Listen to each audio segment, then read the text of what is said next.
నమస్తే, welcome to hit TV. ఇటీవల ప్రతి రాజకీయ పార్టీ ఓ సామాజిక వర్గానికి సంబంధించి జపం చేస్తుంది. ఎందుకంటే ఎలక్షన్లు వస్తున్నప్పుడు ప్రతి పార్టీ కూడా గుర్తొచ్చే సామాజిక వర్గం బీసీ. సో ఈ నేపథ్యంలో అసలు బీసీల డిమాండ్లు ఏంటి, అదేవిధంగా బీసీలు ఏం కోరుకుంటున్నారు, మరి బీసీలు కోరుకుంటున్నట్టు ప్రతి రాజకీయ పార్టీ వాళ్ళకి అంత ప్రాధాన్యత ఇస్తుందా లేదా, ఇదే విషయాల మీద మనతో మాట్లాడడానికి నెల్లూరుకు సంబంధించిన బీసీ నేత ఉన్నారు. అయితే ఈయన గత కొద్ది కాలంగా బీసీలకు రాజ్యాధికారం సంపాదించి పెట్టాలనే ఉద్దేశంతో అనేక పోరాటాలు కూడా చేస్తున్నారు. ఆయనే సంపత్ యాదవ్ గారు. ఆయన ప్రస్తుతం మనతో ఆయనతో మాట్లాడే ప్రయత్నం చేద్దాం. సార్ చెప్పండి, మరి ఎలక్షన్ సమీపిస్తున్న వేళ ప్రతి రాజకీయ పార్టీ కూడా బీసీలకు అగ్ర ప్రాధాన్యం ఇచ్చేది మేమంటూ పోటాపోటీగా ప్రచారాలు ఉతరగొడుతున్నాయి. నిజంగా బీసీలకు అంత ప్రాధాన్యత రాజకీయ పార్టీలు ఇస్తున్నాయా? అంటే మేము ఒకటి అడుగుతున్నాం. ఏదైతే బీసీల పక్షానే మేమున్నాం, బీసీలు అందరూ కూడా నా కుటుంబ సభ్యులని ఎవరైతే రాజకీయ నాయకులు మాట్లాడుతున్నారో అది మాటల్లో కాకుండా చేతల్లో చూపించాలని అడుగుతున్నాం. మేము ఒకటే అడుగుతా ఉన్నాం. ఫస్ట్ నుంచి బీసీలు ఏం అడుగుతున్నాం? రాజ్యాధికారంలో భాగస్వామ్యం కావాలని కోరుకుంటున్నాం. రాజ్యాధికారంలో భాగస్వామ్యం కావాలా అని చెప్పి ఎందుకు కోరుకుంటున్నాం అంటే, మాకు వచ్చేటప్పటికి ఏదైనా హక్కులు కావాలంటే మిమ్మల్ని అడగాల్సిన పరిస్థితి ఉంది. మీరేమో అణగదొక్కే కార్యక్రమం చేస్తున్నారు. కాబట్టి మేము చట్టసభల్లో కూర్చుంటే మాకు కావాల్సిన డిమాండ్లు మేము అక్కడ పెట్టేదానికి అవకాశం ఉంటుంది. కాబట్టి అన్ని కులాలు కూడా చట్టసభల్లో ప్రాతినిధ్యం కావాలని కోరుకుంటున్నాం. మరి ఈరోజు రాష్ట్రంలో దాదాపు 80% మంది బీసీలు ఉంటే ఈ బీసీలు మీరు అణగదొక్కే కార్యక్రమం, వాడుకునే కార్యక్రమం తప్ప ఏం చేయడంలా. కాబట్టి దయచేసి ఇప్పటికి కూడా పార్టీలకు ఒకటే చెప్తా ఉన్నాం. అందుకనే బీసీలు కూడా ఏమంటున్నారు? కులగణన జరగాల అనుకుంటున్నారు. ఏ కులానికి ప్రాతినిధ్యం జనాభా ప్రాతిపదికన మాకు చట్టసభల్లో కూడా కావాలి. కాబట్టి కులగడం కావాలని అడుగుతున్నారు. కాబట్టి దయచేసి కూడా పార్టీలను ఏం కోరుకుంటున్నాం అంటే, మీరు ఇప్పటికి కూడా నటించొద్దు అని చెప్పి మాత్రం మేము అడుగుతున్నాం. అది తెలుగుదేశం కానీ, బీజేపీ కానీ, భారతీయ జనతా పార్టీ కానీ, జనసేన కానీ. మేము ఎందుకు చెప్తున్నాం అంటే, గత ప్రభుత్వంలో కూడా మేము బీసీలు అందరం కూడా హక్కుల గురించి పోరాడితే సాధికారిక సర్వే అని చెప్పే పేరుతోటి గత ప్రభుత్వం, తెలుగుదేశం ఉండని ఎవరైనా గత ప్రభుత్వం చంద్రబాబు నాయుడు గారు ఉన్నప్పుడు సాధికారిక సర్వే అని చెప్పి జరగడం జరిగింది. దానిలో సాధికారిక సర్వేకి ఏదైతే చేశారో ఆ రోజు కూడా ప్రభుత్వ ధనం ఉపయోగించుకొని ఏ కులాన్ని ఎంతమంది ఉన్నారని చెప్పేసి ఆ రోజు సాధికారిక సర్వే జరిగింది. ఆ గణాంకాలన్నీ ఈరోజు ప్రభుత్వం దగ్గర మళ్ళీ కొత్తగా ఈరోజు ఇప్పుడున్న ప్రభుత్వం మళ్ళీ ఏంటంటే ఓటీపీలు కావాలా, కులం గురించి మేము సర్వే చేస్తాం, ఇళ్ళ చుట్టూ తిరుగుతున్నారు. మరి అప్పుడున్న సాధికారిక సర్వే గణాంకాలు ఎందుకు బయటపెట్టట్లేదు? మళ్ళీ కొత్తగా ఇదేంది? ఎలక్షన్ల కోసం కాకపోతే మేము ఒకటే అడుగుతున్నాం. మాకు ఈరోజు చట్టసభల్లో ప్రాతినిధ్యం వహించాలా? మీరేదో చెప్పినట్టు వినేదానికి బీసీలు ఎవరు రెడీగా లేరు. కాబట్టి ఎటువంటి పరిస్థితుల్లో చట్టసభల్లో ప్రాతినిధ్యం మీరు ఏ స్థాయిలో ఇస్తున్నారనే దాన్ని బట్టి ఈరోజు బీసీలు రెడీగా ఉన్నారు. ఆ పార్టీలకు ప్రాతినిధ్యం మీరు కానీ ఇచ్చినట్లయితే బీసీలకి ఏ పార్టీ అయితే ఎక్కువ ఇస్తుందో ఆ పార్టీ వైపు చూడాలని బీసీలు అయితే ఈరోజు అనుకుంటున్నారు. సార్, ఒకవైపు ప్రస్తుత ముఖ్యమంత్రి జగన్మోహన్ రెడ్డి గారు నా ఎస్సీ, నా ఎస్టీ, నా బీసీ అంటూ ముందుకెళ్తున్నారు. మరొకవైపు చంద్రబాబు నాయుడు గారు కూడా బీసీలకు ప్రాధాన్యం ఇచ్చిన పార్టీ ఏదైనా ఉందంటే ఖచ్చితంగా తెలుగుదేశం పార్టీ మాత్రమే, మరి ఏ పార్టీ కూడా లేదన్నారు.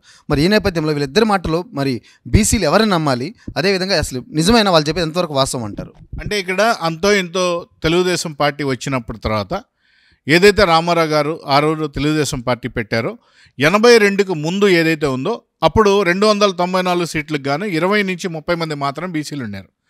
రామారావు గారు వచ్చిన తర్వాత మురళీధర్ రావు అని చెప్పి ఒక కమిషన్ వేసి ఆ కమిషన్ రిపోర్ట్ ఆధారంగా 83 తర్వాత దాదాపు 44% రిజర్వేషన్ బీసీలకి చట్టసభల్లో కల్పించడం జరిగింది.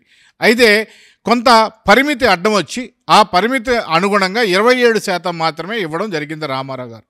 అప్పుడు రామారావు గారు వచ్చిన తర్వాత 83 తర్వాత దాదాపు 80-90 మంది ఎమ్మెల్యేలు బీసీలు ప్రాతినిధ్యం వహించారు ఈ చట్టసభల్లో 83 తర్వాత మాత్రమే. అందుకనే మొట్టమొదటి నుంచి కూడా తెలుగుదేశం పార్టీలకి బీసీలు అండాదండా ఎందుకుందంటే తెలుగుదేశం పార్టీ చట్టసభల్లో ఎక్కువ శాతం కల్పించింది కాబట్టి. మరి ఆనాడు ఏదైతే మండల్ కమిషన్ అని చెప్పి ఒక రిపోర్ట్ తీసుకొచ్చాడో మండల్ కమిషన్కి మద్దతు ఆ రోజు ఎన్టీ రామారావు గారు నేషనల్ ఫ్రంట్ చైర్మన్గా ఉన్నప్పుడు వీపీ సింగ్ గారు తీసుకొచ్చినప్పుడు మండల్ కమిషన్కి మద్దతుగా ఎన్టీ రామారావు గారు మద్దతు ఇచ్చిన తర్వాత ఈ రాష్ట్రంలో 33% రిజర్వేషన్ జరిగింది.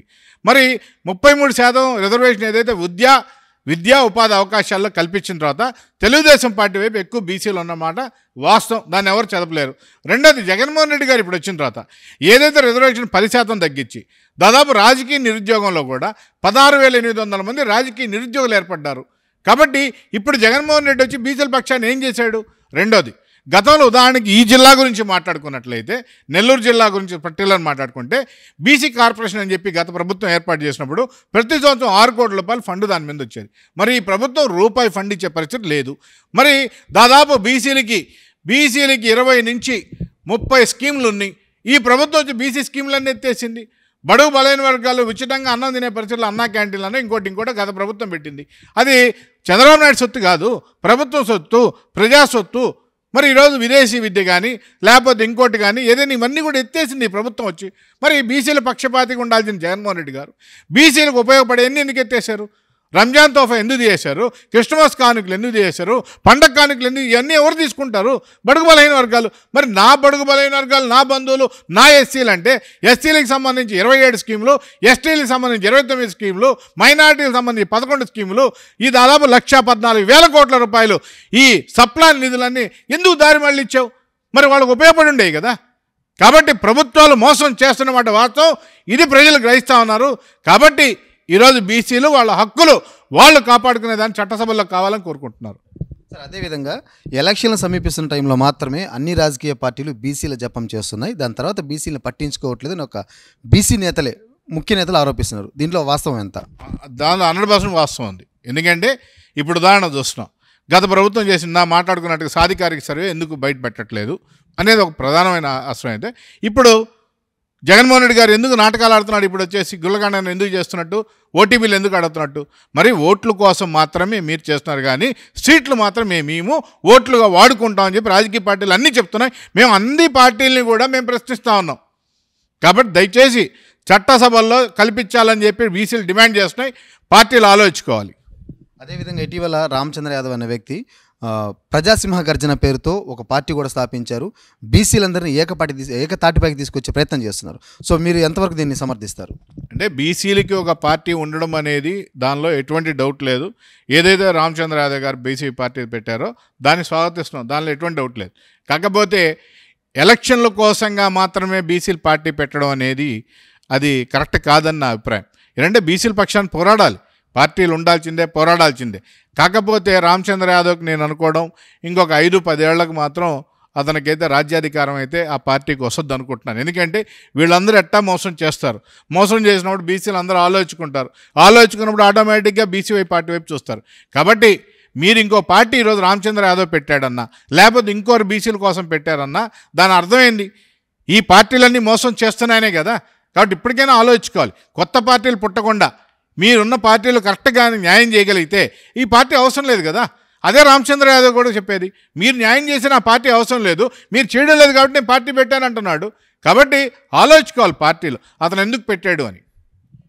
మరి బీసీల సపోర్ట్ ఉంటే ఖచ్చితంగా అధికారంలోకి రావచ్చు అని చెప్పి ఈ రాజకీయ పార్టీలు బీసీలు జపం చేస్తున్నాయి. మరి దీని గురించి మీరేమంటారు? అంటే వాస్తవమే కదా. ఈనాడు ఉదాహరణ మనం మాట్లాడుకున్నట్టయితే 5% ఉన్న రెడ్లో లేదా 6% ఉన్న 5.5% ఉన్న కమ్మోళ్ళేనా పరిపాలించేది? ఎందుకు బీసీలు పరిపాలించలేకపోతున్నారు? ఆర్థిక అసమానతలే కొలమానం అయితే ఆర్థికంగా బలంగా ఉన్నటువంటి బీసీలు మేము రెడీగా ఉన్నాం, మేము సిద్ధంగా ఉన్నాం పోటీ చేసేదానికని చెప్తా ఉన్నారు. మరి మీరు ఎందుకు టికెట్లు ఇవ్వడం లేదని ప్రశ్నిస్తూ ఉన్నాము అన్ని పార్టీలని కూడా. బీసీల పోరాటాలపై పోరాడే నేతగా మీరు ఫైనల్గా ఏం చెప్పదలుచుకున్నారు? ఏంటి మీ డిమాండ్లు ఏంటి?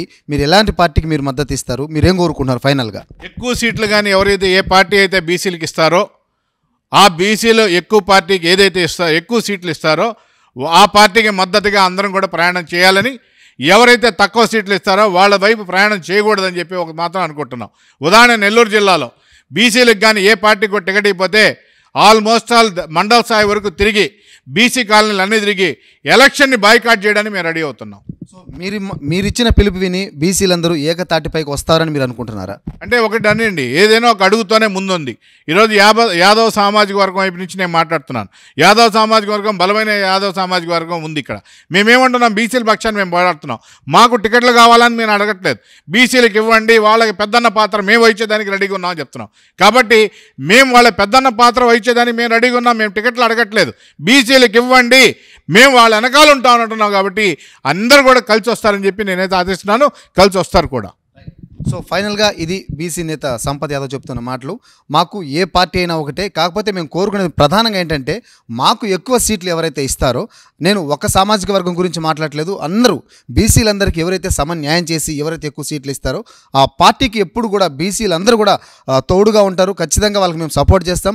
అదేవిధంగా ఒకవేళ కనుక మాకు ఎక్కువ సీట్లు లేకపోతే ఎలక్షన్స్ కూడా బాయ్కాట్ చేసే అవకాశం ఉంది. ప్రతి బీసీ కాలనీకి మేము వెళ్ళి అక్కడ బీసీలు చైతన్యపరిచి ఎవరైతే మాకు న్యాయం చేస్తారో వాళ్ళతో మాత్రం మేము నడుస్తామని చెప్పి ఖరాఖండిగా తేల్చి చెప్తున్నారు. కెమెరా పర్సన్ సునీల్తో జోసఫ్, హిట్ టీవీ నెల్లూరు నుంచి.